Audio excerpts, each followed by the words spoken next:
la acción en las películas, los directores, las escenas de pelea que nos han inspirado, que nos han motivado para aprender artes marciales. Hoy con nosotros, quien es coreógrafo y también director de Segunda Unidad y quien diseña y que además ha ganado varios Emmys y nominado también a muchísimos otros premios. Hoy con nosotros en este podcast estará Brett Chan.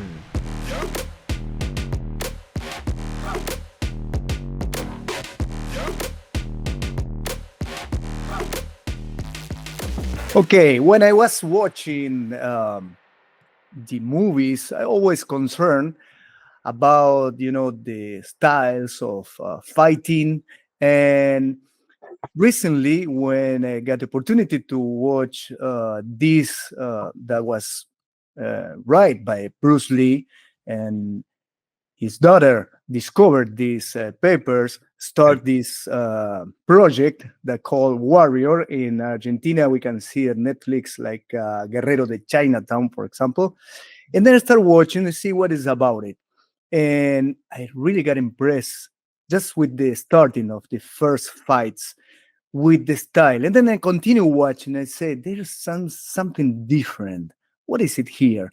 So I say, I go to Google and find out who is the choreographer here. And I find this amazing second unit director, Emmy nominated, Emmy award, different types of awards. And it's really an honor for me to introduce and have you here in this interview, Brett Chan. Welcome to this podcast. How are you?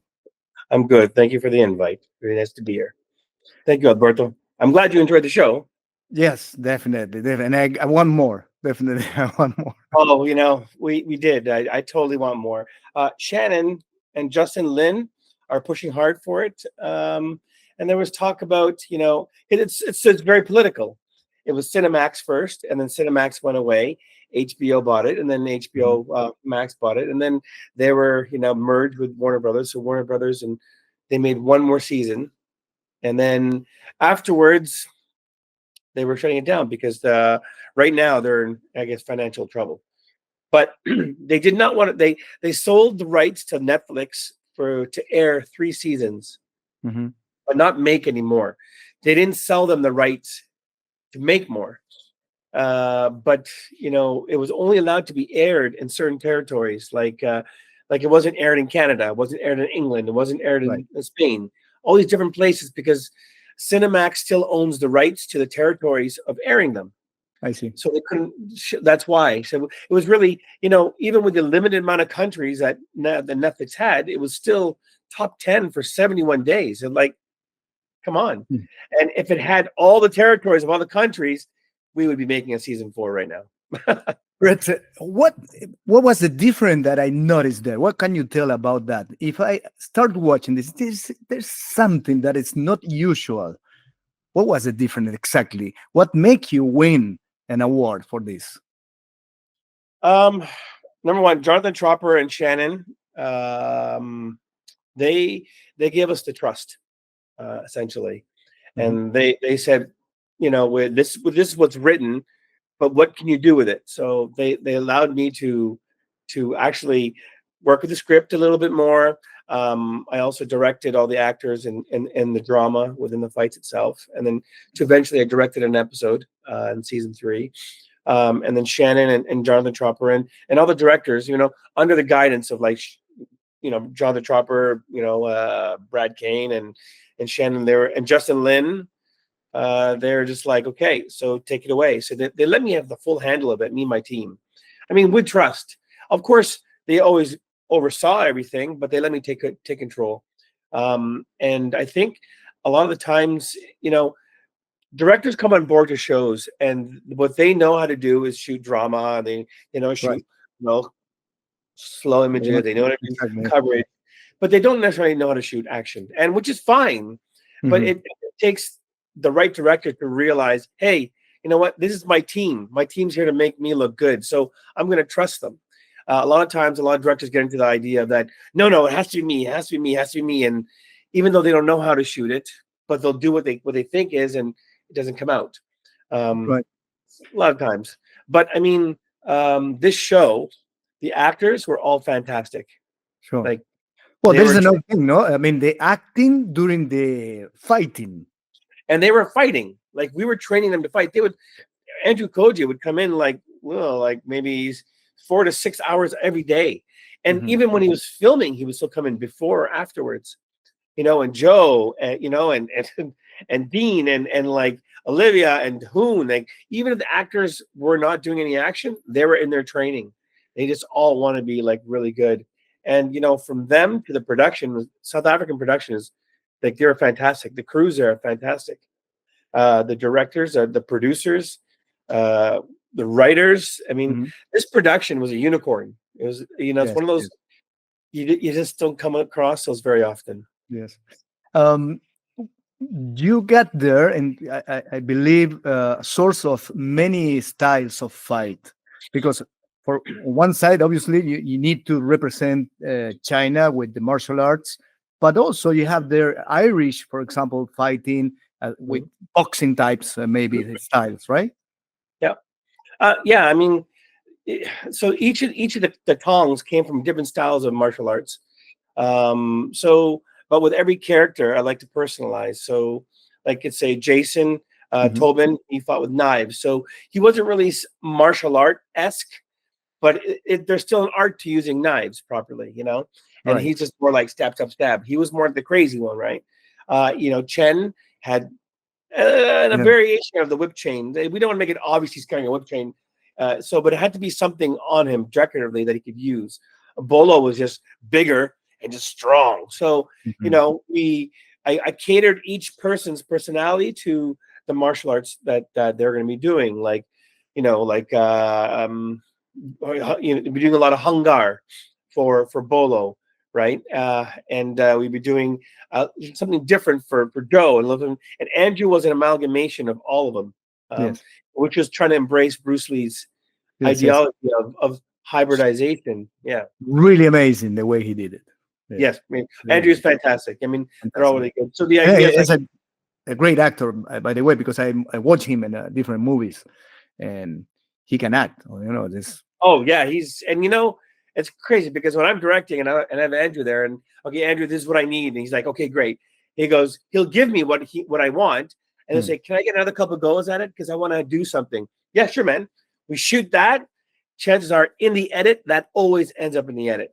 He has Wow. very good instinct for the decisions he makes for his character. Actually, all the actors did. They're all, fantastic. And you had your moment also there. You Oh, but act.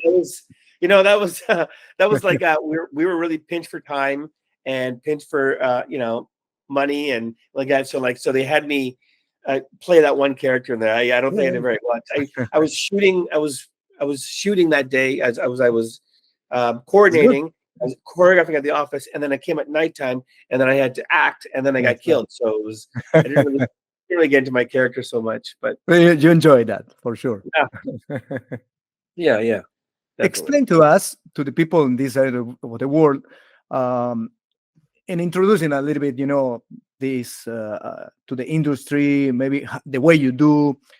What is exactly on your side the second unit directing or the second unit director as you do? Second year director is also it's different things too. Like a second year director will pick up all the shots that the main unit director missed. Hmm. Like he'll miss like tire squealing or like people walking or you got to get those as well. But what I do second director as action unit director is what I also film all the fights. So Okay. my process is we have a studio and I have a set, but I Hmm. create the set based off of that what we measured what it's supposed to I be, see. but we use boxes and I Mm. create a room or Hmm. rooms or wherever we are. Um, and then I go choreograph. I go in the middle. I choreograph. I don't like having lots of people standing around, so I do it myself. I'll stand in the middle. I'll imagine what's happening. Okay, I'll do all the choreography myself, and I'll pull one guy, two guys in. Okay, I'll start working. Then I'll pull the next guy in. Then I'll pull the next guy in, and then now we have the fight. And then Hmm. now I have the doubles in. Okay, let's see the fight now, and I'll watch everyone. I'll correct everything. Okay, no, changes, move. The team, I have a great team, so they're fantastic. They make me look good, and Hmm. then I step out. And then when I step out, I have my two previewer guys who operate the cameras with me. Usually sit. I have a monitor. They have the cameras we're pushing around, and I'll tell them I need this angle, I need this angle, I need this shot. Connect this one here. I need to push in here. I need to activate there. Okay, great. They'll go shoot it. I'll watch it. Okay, great. Now change it all around. We get all the footage. Then we edit it. Once it's edited, we create a previs. And the previs is the exact shot. Now with Warrior, they allowed me to do that. And when I went on set, I shot for shot what I shot in my studio. Right. And that's it looked like that. Where I'm not guessing. So it's like a pilot. It's like a pilot you do of what it's going to be. It's a previs, yeah, pretty much, yeah. It's what I'm going to shoot it. So yes. We want this, and so I don't have to be on the day. And if I tell the director, I tell the showrunners, I tell them I can give you exactly what's here, exactly. Right. I might change a little bit performance and set because it can change, but it's going to be exactly like this. And so what you see in Warrior is exactly what we're shooting, and that allows me to save a lot of time. Because it's a TV series, so it's short in time. We don't feature. You get like days and days and days to shoot things. No, we have like 10.5 hours. And all those fights you see, I shot them 10.5, 11 hours tops, except for the big ones, which were obviously the riot scene and stuff like that. And to be a fighter in the movies is not the same to be a fighter in the real life or as a martial artist, right? There's a different world. It is. As long as you are able to adapt. Like real fighters, we had like, let's say season 2, we have Michael Bisping, right? I had Jason Day there, who actually fought Michael Bisping in UFC. And then I had like Marcos Aurelio, who was the capoeirista guy, and the guy. I mean, these guys are real fighters, in the ring, real fighters. So, when they take reactions, it's not the same. When they throw punches and kicks, it's not the same, obviously. But they can adapt. As long as you can adapt, then you can always make it sell. It's good to have that ability, though, because you have a find more control in your timing movement. also. Yeah, and timing. When you have to move and stuff. Yeah, it's just fighters are usually tighter, and so camera doesn't pick it up. So you have to get them to relax so they become a little wider, or move the body where it needs to be so that the camera can see it. Exactly. And understand the angles and the shooting. Exactly. Yeah. Tell me about your inspirations. How do you start and decide to, or maybe the first steps into the industry?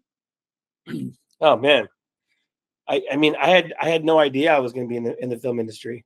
I was pursuing medical school. And you then finish or no? No, I didn't actually want to. I didn't want to continue everything on Western medicine. Western medicine, it's obviously good and we need it. However, a lot of times it's always what they want to do is prescribe or cut, operate or prescribe. And that's not necessarily always the case. There's times you definitely need it. I understand. But so I went through a sports rehab program. I went to physio and I didn't like physio either. So I'm in sports rehab. And I did finish that one. In case film didn't work out for me, I would have something to fall back on, my education. But no, I had no idea. What made you wanted to be in the industry? I mean, I've always wanted to. I mean, you're watching TV all the time. I used to watch this TV series every week. It changed. One week it was Vanishing Sun, and the next week was Hercules. Vanishing Sun was with Russell Wong. And him and his immigrant brother come over to America, and they got to deal with gangs and racism and all that stuff. And so I always wanted to be. Obviously, I identified with that because me being Asian, it was just like I dealt with the bullying and the racism all the time. And then the next week was Hercules with Kevin Sorbo, and I love those shows. But then I was living in Toronto, and then I moved to Vancouver, and then I was working at nightclubs as a doorman. And one day I met this girl, and we're dating, and she said, "Hey, do you want to be in my agency?" I'm like, "Yeah, sure." She got me a commercial. It's called Karate Fighters. They're toys. You put on these sticks and you turn it, and they throw punches and stuff. You hit the button and they fly off. Yeah. And I got that, and then I was like, "Whoa, I love this." And then I met these guys that were Ninja Turtles, and they said, hey, why don't you audition? So I auditioned. I got that, and that was fantastic. And that's what sort of got me on. And then one day, I'm on set on this TV show called Andromeda, and Mhm. Ken Sorbo is beating me up. It was, what are the odds, And then the next week I was on set, and Russell Wong was killing me on Romeo Must Die. So, Okay. and that's my career. That's how it You started. started there. Yes. Yeah. It sounds really interesting. Life and development into the industry, being around also the big figures, big personalities. Who did you enjoy the most working with? Oh, geez. I don't know. I mean, like Andrew Koji is one of them. Dean Jagger, Joe Taslim, Halle Berry was Mhm. fantastic. Where I worked with Tom Cruise on Last Samurai, he was awesome. He was fantastic to work with. He's like definitely like you can see where his focused. There was Jack Black. He was Mhm. fantastic. Hugh Jackman was really nice to work with. I mean, a lot No, of times, a lot of these actors are really nice. There are actors that are just not nice, and those are usually the actors that are trying to be the A-list actors. But yes. How what about can you do? these the ones that are martial arts and martial artists, and also in the movies? Do you have any favorite one that would you like to work with, or maybe you did already? Worked with Jet Li. Hmm. He was really awesome. He was like, Yeah. I mean, we had this fight for him. It was on a movie called War, and it was 164 beat fight or something. And Jet Li, his team did everything already. And then Jet Li walked in one day, and I was there, and he says, "Let me see it." And so they did it, Hmm. full. Okay, great. He goes, "One more time." They did it, and then he said, "Okay, I got it." He jumped in. He did it. He It did. was, yeah, he is fantastic. Like, Oh, yeah, it was. I mean, I worked with Jason Statham, and he was cool, and he picks up things really good, and he's really good. He's really handy, and stuff like that. But like Tom Cruise would be like, when for Last Samurai, he would come every day for like 6 months, wow. to do sword work Hmm. at the studio. It's just sword work. Him and Ken Watanabe. And on Last Samurai, I don't know if you know New Zealand sun. New Zealand sun is a Okay. big hole Yeah. over the ozone layer. It's super hot. It's Hmm. just between 11 and 1, like burning, like Wow. your skin burning in like 20 seconds, kind of thing. Mhm. So he would put a big tent there in the middle of the day in this field, just in the field, and he put these industrial sized heaters in Hmm. in the tent, and he blast them all morning until like 1 p.m. Wow. Right, and it's already hot outside. It's Yeah. like 100 degrees, and you have this still, and he shows up in full armor, and Amazing. like 3 days a week, he shows up in full armor, and we do the fight, rehearsing the fight in the tent. Uh, Yeah. Tom's perspective is he wants to know that no matter how bad it gets outside of filming, he wants to be able to complete it and make it Amazing. look real. Yeah. Yes. Yes. And So, and you can tell, by the movies he's um, providing, to the world, the talent he has, and while he's doing it all. Yeah. the quality. Um, Brad, what are your source, to find the creativity and applying techniques? What would you like, or what do you like? Maybe better on the question, to get techniques from martial arts or different type of fighting styles, or any specific. What do you like to watch? Um, Depends on the film I'm doing in, but Right. generally my martial arts background, my base is karate. Hmm. Shotokan, Goju-ryu, Shitoryu. But over the years, I've also Yeah. got my black belt Taekwondo, and then Mhm. I trained Muay Thai, Arnis, Eskrima, Tukan, and Krav Maga. I did Krav Maga for Mhm. 9 years. I did. It's an eclectic of martial arts that I've done for the last 44 years, 45 years, Mhm. 40, yeah, 45. So.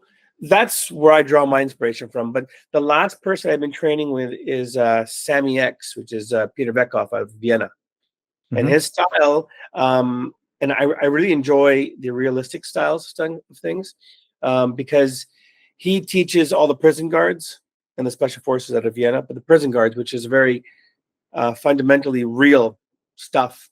So from Krav, Panatukan, it Hmm. teaches various weapons, from hatchets to knives to sticks to everything. So from Nice. jiu-jitsu to judo, street judo, very combative stuff. And it's where I like to draw my resources from. But if I watch films, it just generally like one of my favorite films is Born Identity, the first Yeah. one.